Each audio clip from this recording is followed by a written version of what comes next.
Yeah, and we're here at the base right now of Whistler Mountain, which of course opened just over a week ago. And Blackcomb, as we know, opens tomorrow. So coming up next, we're going to find out what both skiers and non-skiers can expect to enjoy this coming season. Stay with us. You're watching BT. Yeah, you know, the skiers were out in full force yesterday. It was such a beautiful day out here, Lauren, yesterday here in Whistler. And of course, Whistler Mountain has already been open for well over a week. And now Blackcomb is getting ready for everybody as well. Yeah, we're really excited. We're going to get Blackcomb rolling tomorrow on November 28th. And it's going to have about 700 acres of skiable terrain open for our guests, and that will complement the 1,000 acres we have open on Whistler. So a lot of ski area for guests to enjoy. And we've got some footage that we're going to be rolling right now. It is truly spectacular for anyone who's never skied Blackcomb. It's a favorite among snowboarders especially. Yeah, I have heard that snowboarders tend to prefer Blackcomb just because it's a little bit more consistently steeper than Whistler is. But both mountains are incredible and have their own personalities, and everybody has a favorite. Definitely, and it certainly is beautiful up here right now. Now, what if someone doesn't ski? I know there's people that, you know, maybe go, that's not for me. I'm more about the après. But what can they do? Well, they can head up the mountain starting tomorrow as well to check out the peak-to-peak gondola, and that sightseeing experience is incredible, and you get the same 360-degree views of the Alpine and the Garibaldi Park that the skiers and snowboarders get, so it's definitely worth taking a look. How wonderful. Well, you can make your way here, of course, to, well, not only Whistler Mountain, but Blackcomb opening tomorrow. By the way, they're back at the station. Coming up in the next segment, we're actually going to tell you about a couple of new chairs that they've got coming here to the mountains as well. So again, for more details on Blackcomb, you can go to their website. Yeah, exactly. And of course, Whistler Blackcomb opens tomorrow. And actually right around 8:30, this particular area will already start to be busy with skiers making their way up the mountain. Coming up next, we're going to find out about a couple of new chairs to make sure the skiers are traveling in style. Stay with us. You're watching BT. Are you sleeping? Oh, and I'm so comfortable. I'm not actually sleeping, but almost, Arthur, this is almost like this is bigger than a king-size bed. I believe it is. I think it is.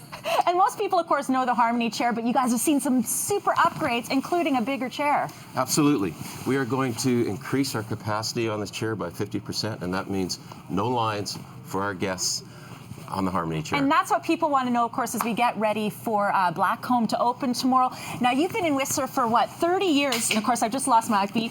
You've definitely seen some major changes here, right? Yes, over 32 years. In fact, 32 years ago, I walked across the village here. It was a landfill.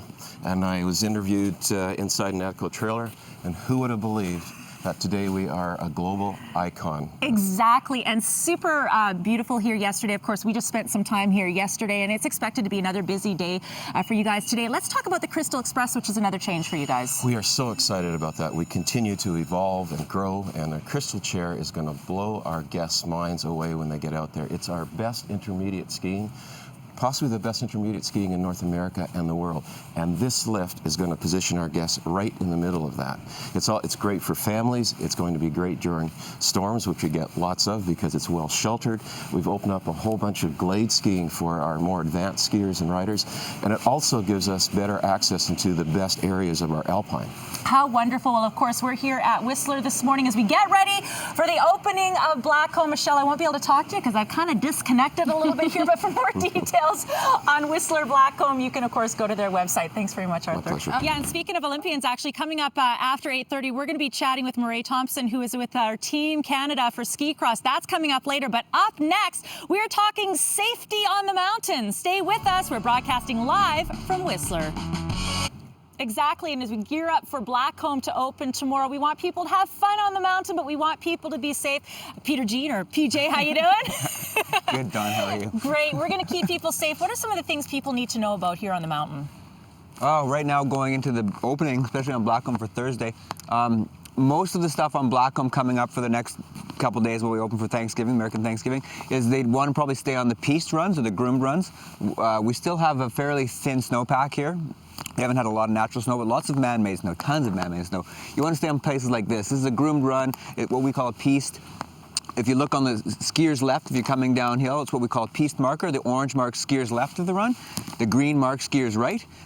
Stay between those barriers and you're usually pretty great. Okay. What happens is if you're offside of these things, you'll notice it's quite thin on the side, so where all the snowmaking is where the better skiing is going to be naturally. So something like this here, this is an indicator of what? Oh, this is an indicator that there's some form of hazard below you. Okay. So this is just a plain rope line. It's not marked. There's no labeling on it. It doesn't say outside of the boundary. It doesn't say closed. But it just means if you're coming down to this, don't whip right underneath Right. it. Take a look. You might hit something like this behind it, or a ditch, stuff like this. We try to mark stuff with the cross bamboo, which is a standard marking for us here.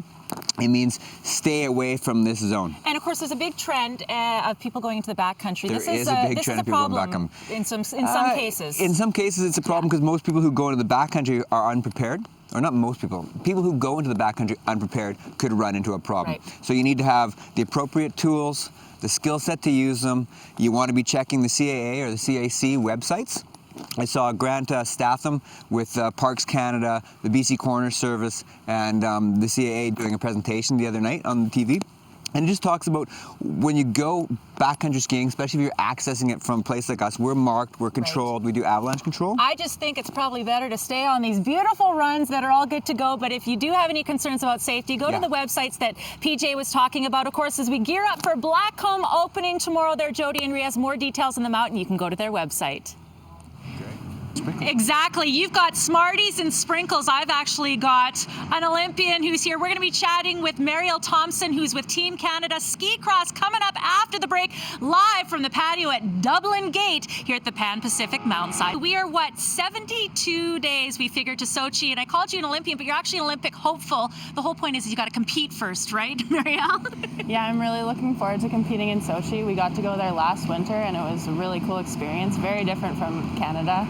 And I'm just really looking forward to it. Fantastic. So tell us a little bit about the training that's involved. I mean, you grew up here in Whistler, so you have such a access already, but tell us a little bit about what you do to prepare for the games.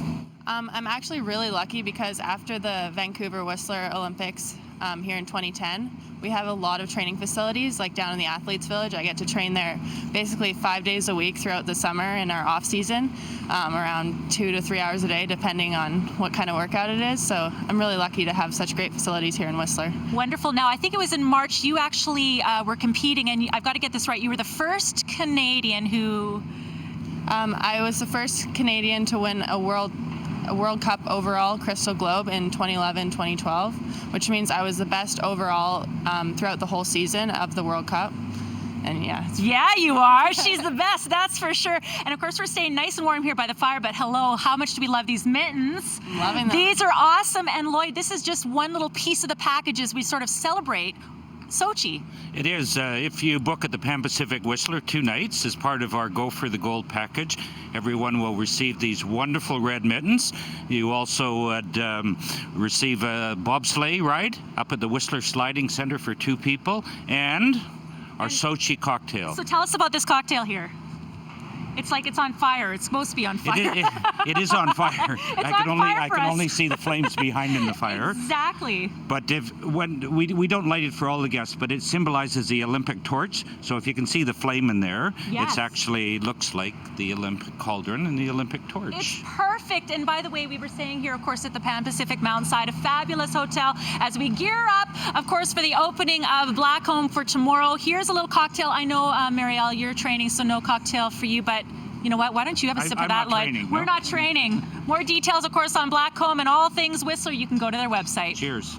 That's a different type of training for those two. You enjoy. Look how sexy that fireplace is. So sexy.